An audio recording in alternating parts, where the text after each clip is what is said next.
امام حسن کی شہادت کے بعد یزید نے اپنے حاکموں کو لکھا کہ سب لوگوں سے میری بیعت یعنی ووٹ لو اور میری خلافت اور حکومت کو منواؤ، اور ولید بن عقبہ جو اس وقت مدینہ میں حاکم تھا اس کو لکھا کہ امام حسین سے اور شہر کے تمام لوگوں سے میری بیعت لے لو، اور امام حسین کو بالکل بھی مہلت نہ دو، اگر وہ بیعت کرنے سے انکار کرے تو ان کا سر کاٹ کر میرے پاس بھیجو۔ اس حکم کو پڑھ کر ولید نے اپنے گورنر مروان سے مشورہ کیا۔ اس نے کہا کہ میری رائے یہ ہے کہ امام حسین سے اور عبد الرحمن بن ابو بکر سے اور عبداللہ بن عمر سے اور عبداللہ بن زبیر سے بہت جلدی بیعت کروا لو۔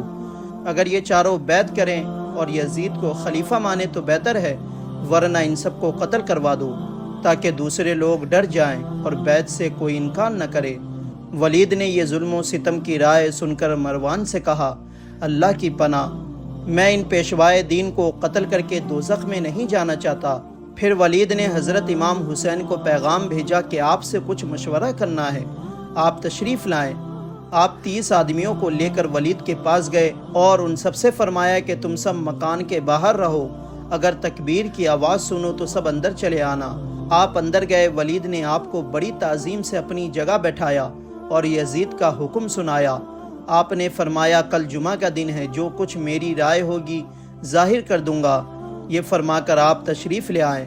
مروان نے ولید سے کہا، اے مدینہ کے تھانے دار، تم نے بہت برا کیا کہ ان کو مہلت دے دی، اب وہ ہمارے بس میں نہیں آ سکتے۔ اگر تم ان کو قتل کروا دیتے تو یزید تم سے بہت خوش ہوتا اور تم کو بڑی جاگیر انعام میں دیتا۔ ولید نے کہا، اے اللہ اور رسول کے دشمن، کیا بکتا ہے؟ اگر مجھ کو تمام دنیا کی دولت بھی ملے تب بھی اولاد رسول کے ساتھ ایسا ظلم نہ کروں گا۔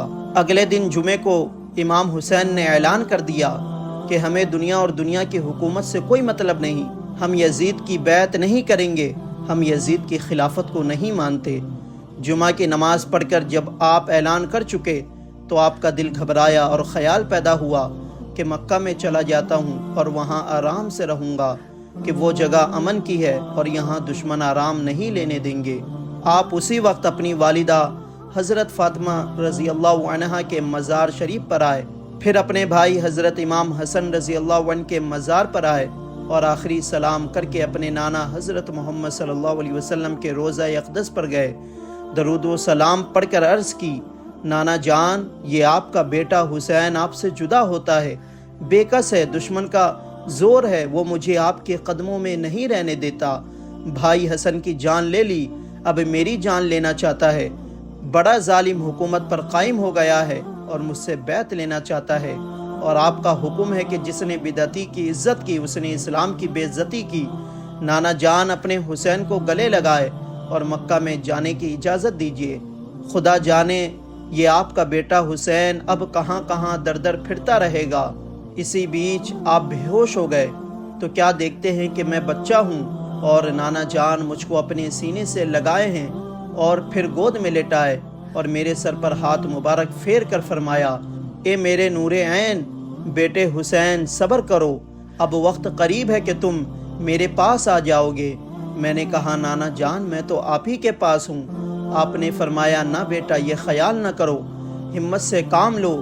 بھوک پیاس کا اور اپنے متعلقین کا صدمہ دیکھ کر اور شہزادیوں کو کربلا کے میدان میں خدا کے سپرد کر کے اور شہادت کا درجہ حاصل کر کے آنا، جنت الفردوس تمہارے لیے سجائی جا رہی ہے۔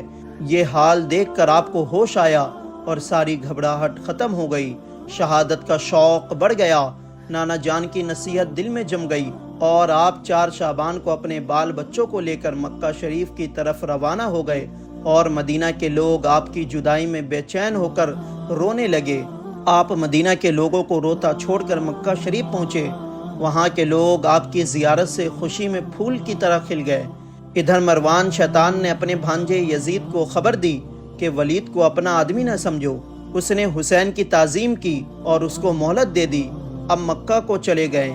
یزید یہ خبر سن کر بہت پریشان ہوا اور ولید کو ہٹا کر دوسرا حاکم مدینہ میں مقرر کر دیا۔